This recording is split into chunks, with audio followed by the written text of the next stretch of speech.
अस्सलाम वालेकुम। मैं शमशेर एस्ट्रोलॉजिस्ट। और जो लोग अभी लाइव प्रोग्राम में कॉल करना चाहते हैं वो कॉल भी कर सकते हैं।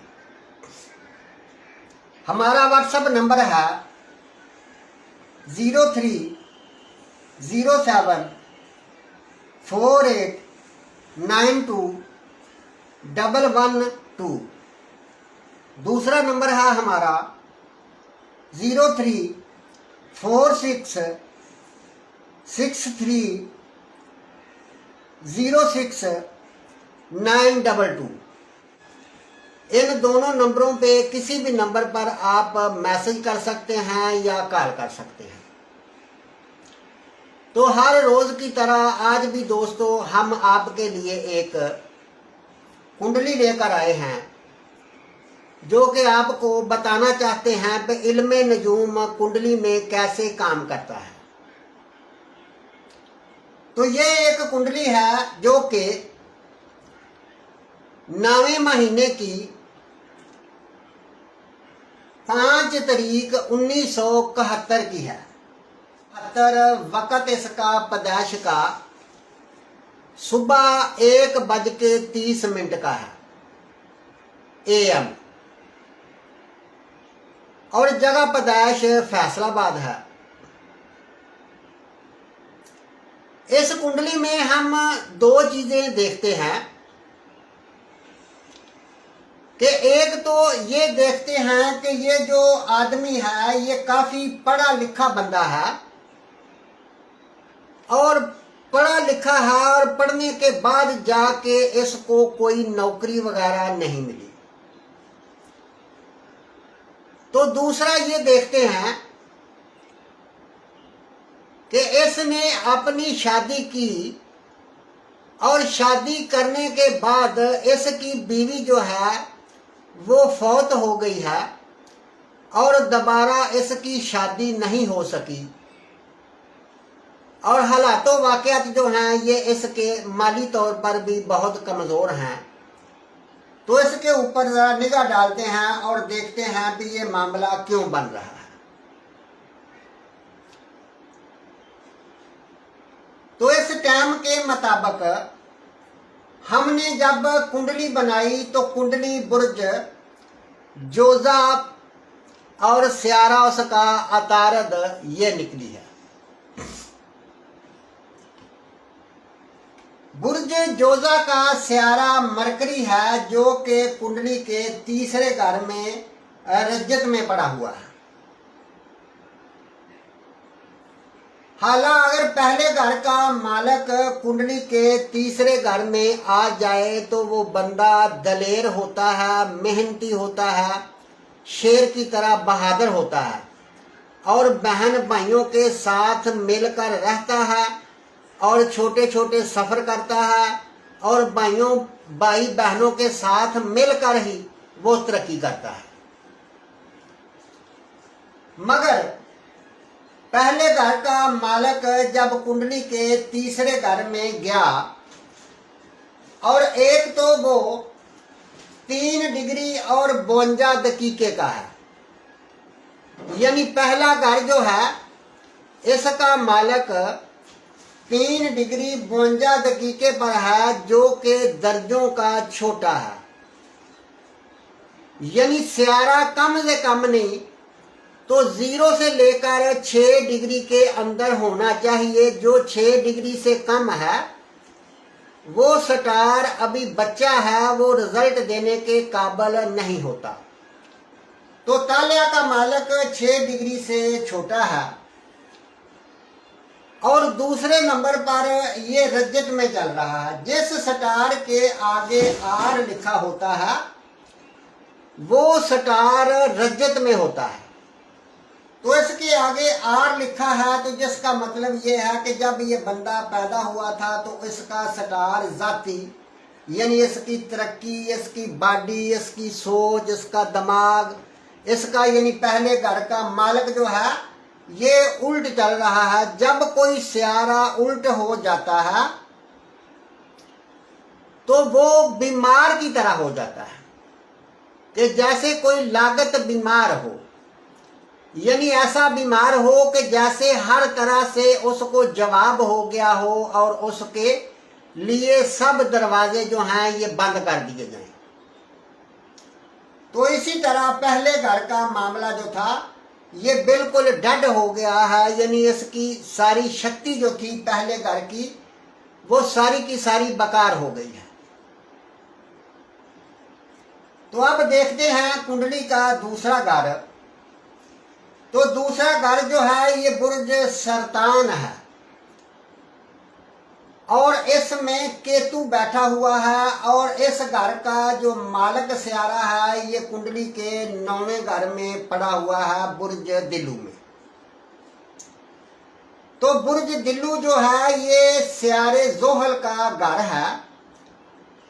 तो स्यारा जोहल और स्यारा कमर ये आपस में दुश्मनी रखते हैं। एक तो दूसरे घर का मालक कुंडली के 9वें घर में अपने दुश्मन के घर में चला गया है, यानी कोई भी स्टार जब दुश्मन के घर में जाएगा तो वो दुश्मन के घर में कैद हो जाएगा, यानी वो अपना मर्जी से काम नहीं कर पाएगा, वो रिजल्ट अच्छा नहीं देगा, क्योंकि कोई बंदा ही जैसे दुश्मन ने कैद किया हो तो वो अपनी मर्जी नहीं कर सकता। और इसके अलावा कुंडली के दूसरे घर में केतु बैठा हुआ है।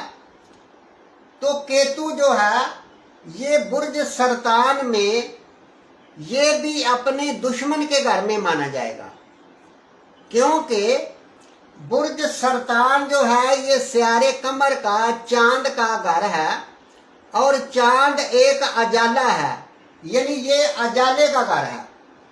और केतु जो है और राहु दोनों ये दोनों एक अंधेरे के स्टार हैं, यानी अंधेरे की और रोशनी की दुश्मनी होती है। और इसी तरह केतु जो है ये दुश्मन के घर में चला गया है।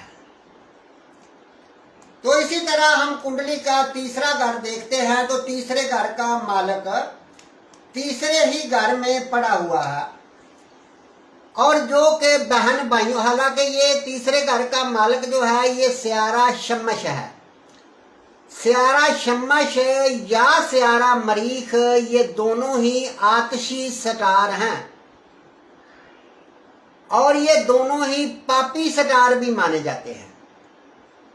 अगर स्यारा शम्मश या स्यारा मरीख कुंडली के तीसरे घर में होगा तो एक तो ये है कि ये अपने से छोटा जो भाई होगा या बहनें होंगी उनको अच्छा नहीं समझेगा,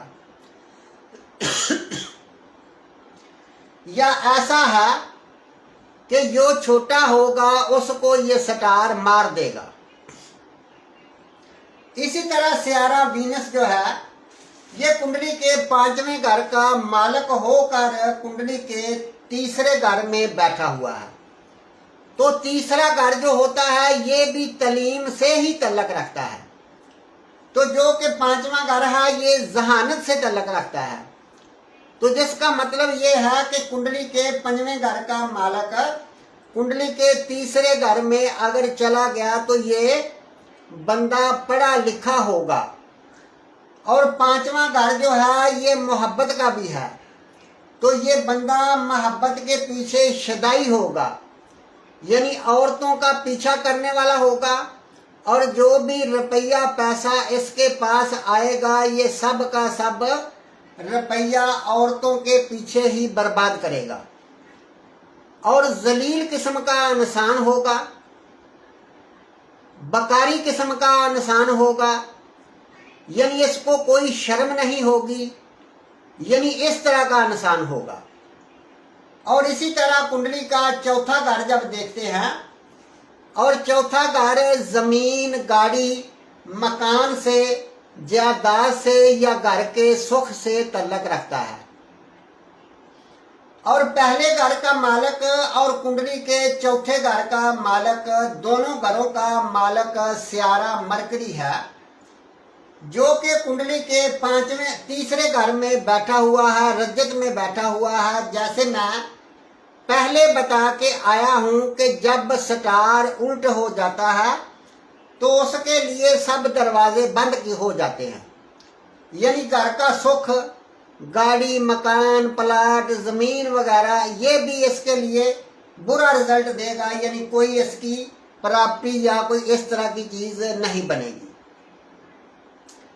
इसके बाद देखते हैं कुंडली के पांचवें घर का मालक। तो पांचवें घर का मालक मैंने पहले बता दिया है कि पांचवें घर का मालक कुंडली के तीसरे घर में बैठा हुआ है।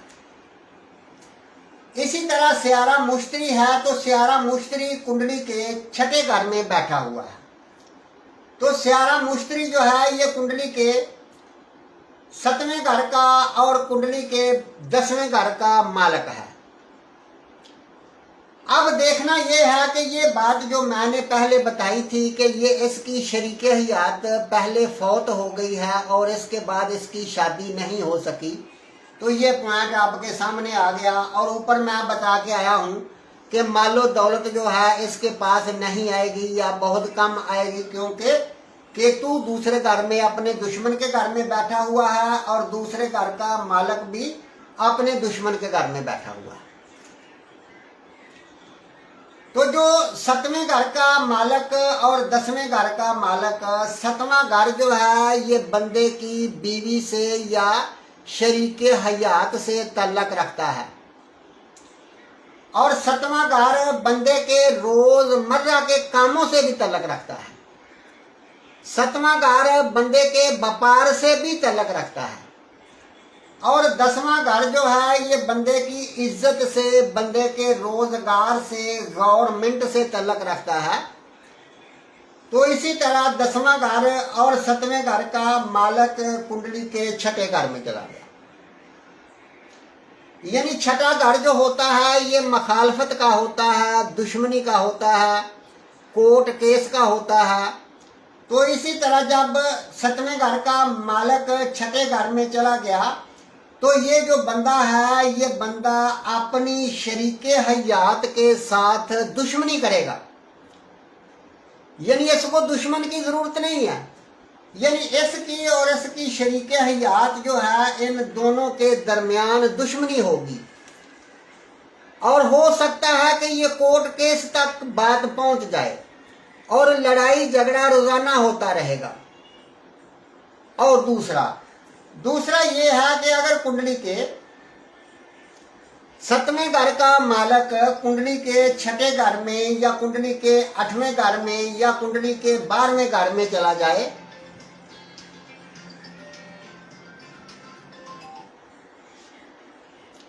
हेलो हेलो, हाँ जी,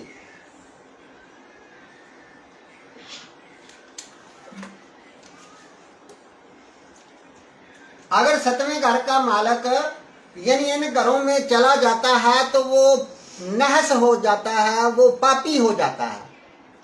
एक तो ये 7वें घर का मालक कुंडली के छठे घर में चला गया, और ऊपर से दूसरी बात भी देखो।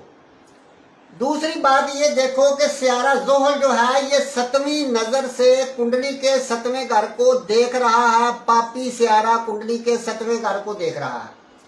जैसे 1 2 3 4 5 6 7, 7वीं नजर से स्यारा जोहल कुंडली के 12वें घर में बैठकर छठे घर को देख रहा है 7वीं नजर से। तो केतु जो है इसकी भी 3 नजरें होती हैं, 5वीं 7वीं और 9वीं नजर। तो केतु कुंडली के दूसरे घर में बैठकर ये भी मुश्तरी को देख रहा है 1 2 3 4 5वीं नजर से। यानी एक तो ये स्यारा पहले से ही कमजोर हो गया, कुंडली के छठे घर में बैठ गया, और ऊपर से 2 पापी स्यारे जो हैं ये इसको देख रहे हैं। तो जिसका मतलब ये हुआ कि ये मनहूस हो गया, और इसकी पहले तो शादी होने के चांस ही नहीं थे कि इसकी शादी हो जाती। सबसे पहले तो ये है कि कोई भी स्टार कुंडली के 7वें घर को देख ही नहीं रहा, यानी इसकी शादी होने के चांस बहुत कम थे, पर फिर भी इस बंदे की शादी हो गई। और होने के बाद 3 इसके बच्चे हैं, बच्चियां, और उसके बाद इसकी बीवी जो है ये डेड हो गई है, मर गई है। और दोबारा से ये बहुत कोशिश करने के बावजूद दोबारा शादी नहीं कर सका। वो इसलिए नहीं कर सका कि एक तो 7वें घर का मालिक मनहूस पड़ा हुआ है और ऊपर से 2 स्टार मनहूस देख भी रहे हैं, और तीसरा ये है कि कोई भी स्यारा 7वें घर को देख नहीं रहा। अगर कोई देख रहा होता तो फिर उस वक्त में जब उस स्यारे की दिशा चलती, टाइम चलता, दिशा अंतर दिशा या प्रंतर दिशा या महादिशा चलती, तो उस वक्त में उसकी शादी होने के चांस थे। अब ये देखो कि कुंडली के 10वां घर जो गवर्नमेंट से है, नौकरी से है, गवर्नमेंट की नौकरी से है, या ऐसे समझ लो कि इज्जत शोहरत से है, तो इस घर का स्यारा भी कुंडली के 6ठे घर में चला गया, यानी इज्जत वाले घर का। यानी जब वो इज्जत वाले घर का चला गया तो फिर इसकी इज्जत कहाँ गई? यानी इसकी इज्जत तो है ही नहीं है।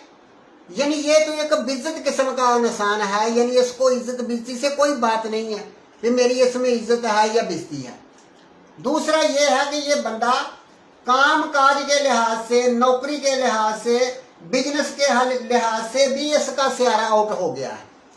यानी ये सारी जिंदगी जलील होगा और इसको कोई अच्छा काम नहीं मिलेगा और इसके लिए कोई गवर्नमेंट की नौकरी नहीं मिलेगी। ये बार बार काम चेंज करेगा और बार बार आगे बढ़ने की कोशिश करेगा, मगर इसके बावजूद भी इसका काम अच्छा नहीं होगा क्योंकि स्टार ही अच्छे नहीं हैं।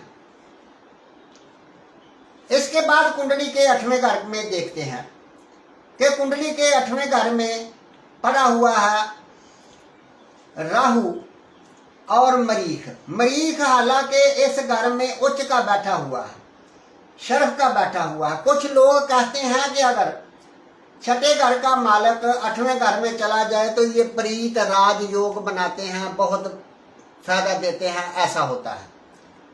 मगर मरीख राहु के साथ है, जो कि कुंडली का ये 8वां घर जो है ये टेंशन का, परेशानी का, फितने फसाद का है और हादसात का भी है। तो जब ये पता चला कि ये मरीख इसके साथ कोई हादसा वगैरह करवाएगा और इसके साथ कोई गाड़ी या कोई फायर वगैरह से मरने के चांसेस के बन सकते हैं, या कोई एक्सीडेंट हो सकता है, या कोई फायर वगैरह यानी मरने से खून वगैरह बहेगा, यानी इस तरह से इसकी मौत वगैरह हो सकती है। तो इसी तरह दोस्तों ये घर जो है, ये घर कुंडली में ये जो 4था घर है, इस घर को कुंडली का सुख देखते हैं कि कुंडली में सुख है या नहीं है। तो कुंडली का 7वां घर शादी या रोजमर्रा के कामों या व्यापार को देखते हैं। कुंडली का 9वां घर जो होता है, इससे किस्मत देखते हैं कि किस्मत कैसी है, मजहब के साथ कैसा जुड़ा रहेगा, बरूने मुल्क का सफर। और जो कुंडली का 10वां घर होता है, इससे बंदे का रोजगार देखते हैं, इज्जत शोहरत देखते हैं। और इसी तरह कुंडली का जो 11वां घर है, कुंडली के 11वें घर से लाभ देखते हैं कि रिजल्ट कैसा मिलेगा। जो भी बंदा काम करेगा या जिसके साथ नेकी करेगा या जो भी करेगा, उसका रिजल्ट उसको क्या मिलेगा। तो हमने देखा कि कुंडली के 11वें घर का मालिक कुंडली के 8वें घर में राहु के साथ बैठा हुआ है, और जो लोग ये कहते हैं कि ये प्रीत राज योग में चला गया है, तो फिर तो इसको बहुत अच्छा रिजल्ट इस बंदे को देना चाहिए। जो भी काम करे उसका रिजल्ट बहुत अच्छा होगा। पर ये बंदा जो है ये कहता है कि मैं जो भी काम करता हूं उसका रिजल्ट मुझे 0 ही मिलता है, और मैंने तलीम हासिल की, एमए तलीम हासिल की, और एमए तलीम करने के बाद भी रिजल्ट जो है 0, क्योंकि उसको नौकरी नहीं मिली। और जो भी बिजनेस करता हूँ उसका रिजल्ट ज़ीरो, किसी के साथ नेकी करता हूँ उसका रिजल्ट ज़ीरो, क्योंकि रिजल्ट वाले घर का मालिक जो है वो ज़ीरो पर चला गया। और ये जो कुंडली का 9वां घर है, 9वां घर किस्मत से तल्लक रखता है और कुंडली के 9वें घर का मालिक सियारा ज़ोहल है, जो कि कुंडली के 12वें घर में चला गया है। यानी किस्मत वाला स्टार 12वें घर में चला गया है। 12वां घर खर्च का होता है।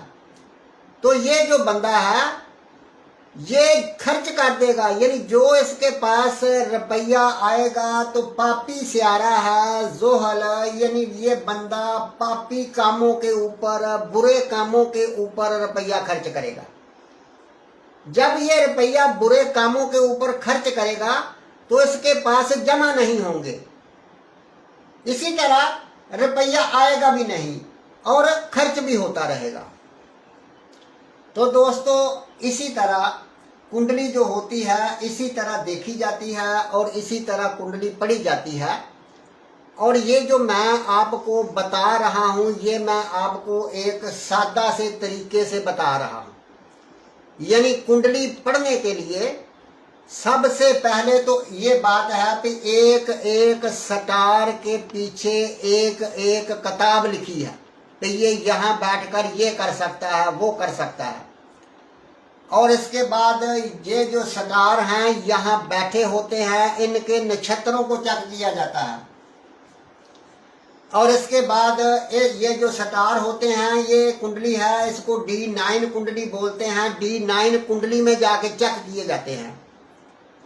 और इसके बाद फिर स्टारों के बिंदु चेक किए जाते हैं कि कोई स्टार किस घर में बैठा हुआ है, वो बिंदु दे रहा है या नहीं दे रहा। मेरी बात जरा समझने की कोशिश करें। जैसे हम वकील किसी की दफ्तर में अगर चले जाते हैं तो वकील के दफ्तर में आप देखते होंगे कि बहुत सारी किताबें पड़ी होती हैं। तो इसका मतलब ये है कि जो किताबें पढ़ी हैं वो वकील ने सारी ज़बानी याद नहीं की, हाफिज नहीं है उसको, नहीं, सिर्फ वैसे ये है कि उसने ये किताबें पढ़ी जरूर हैं वकील ने, और उसको ये पता है कि फलां कानून फलां किताब के फलां बाप में लिखा है। और जब उसने कोई केस लड़ना होता है तो वो पहले से वो किताब निकालता है और वही बाप निकाल कर उससे वो स्टडी करता है, रटता है, और फिर सुबह जाकर वो जज के सामने केस जो है ये लड़ता है। तो यही हाल यानी इल्म नजूम का है कि इल्म नजूम के पीछे बहुत बड़ी बड़ी किताबें, बहुत बड़ा बड़ा मवाद लिखा है, जो कि इंसान को याद करना बहुत मुश्किल होता है। यानी इतनी बातें बंदा ज़बानी याद नहीं कर सकता। ये जो एस्ट्रोलॉजिस्ट होते हैं ये जितना को उसके अंदर दिमाग होता है उतनी बातें उसने रटी होती हैं, याद की होती हैं कि ये सियारा फलां करेगा, ये फलां करेगा। और जब हम एक तफसील के साथ कुंडली बनाते हैं और उसको टाइम देते हैं तो फिर उस कुंडली के पीछे बहुत सारी राज की बातें होती हैं जो सामने आती हैं। फिर वो कुंडली बनाकर उसको दी जाती है भी ये बातें हैं। तो दोस्तों इसी तरह हर रोज़ की तरह आज भी हम आपको ये जो दर्स दे रहे थे और इस दर्स को आप आगे शेयर किया करो। और YouTube पर हमारा चैनल है शमशेर नजूमी के नेम से, और हमारे चैनल को सब्सक्राइब कीजिए और आगे शेयर कीजिए, मेहरबानी। तो इसके साथ ही इजाज़त चाहता हूँ।